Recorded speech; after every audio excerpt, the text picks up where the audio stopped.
Attachment theory, I think, is one of the most useful things that we can share with our clients if they're having any kinds of issues around relationships in their lives. So attachment theory, John Bowlby, 1969. And the idea of this is that when we're babies, we form kinds of attachment with our primary caregivers, usually our parents, but not necessarily, in a particular kind of style based on the sorts of interactions that we've had when we've been very young. So if we cry as a baby and somebody meets our needs, so a parent picks us up when we cry, or a mother feeds us if we need to be fed, for example, then we feel that we are able to be safe in our bodies and safe in our relationships. So when I have a need, somebody else will meet that need, and I'm okay and you're okay. And so that's, good for us in terms of our level of security. We feel that we're able to be safe, we're connected, and so we build a secure attachment style. However, if I have cried as an infant and somebody has not met my needs, I might respond in one of two different ways.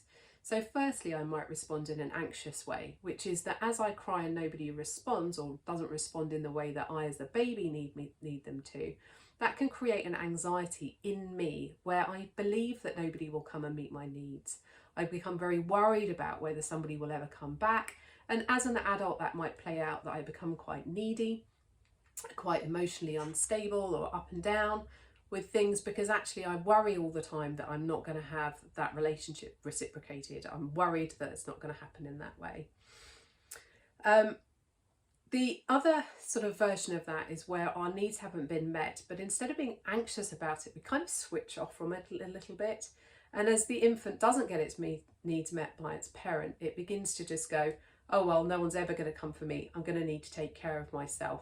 So it can become, as an adult over time, quite dismissive of other people. So if you put that person under a lot of pressure in terms of relationship stress, then they might want to walk away and disappear a little bit because they feel like their coping mechanism is to look after themselves. They're less interested in having this kind of relationship with someone else. They want to go and protect themselves by being independent of that. And then you might also have another version of avoidant, which is you're very fearful of it. So you might struggle with actually getting close to somebody in the first place because you think that you'll never have your needs met, and so there's no point in those things. And actually it comes from a basis of having a fear about that you don't want to engage in those things with them. So these things can all play out as part of our internal working models. So we sort of adopt them and bring them into our psyche as a way that we interact with other people in our other relationships. And they can be a cognitive framework for us that influence how we think about ourselves, how we think about other people, what we want from relationships, or how we respond under stressful situations from them. So you can work towards becoming more secure in your attachment style if being either avoidant or being anxious about relationships is not what you want for your life, and you can shift yourself towards a more secure attachment style. And you do that by having to keep on revisiting the idea that you are safe and that you are okay. And I do suggest that this is something that you might require some help with from a coach or from a therapist if it's something that feels like it's quite a mammoth task for you.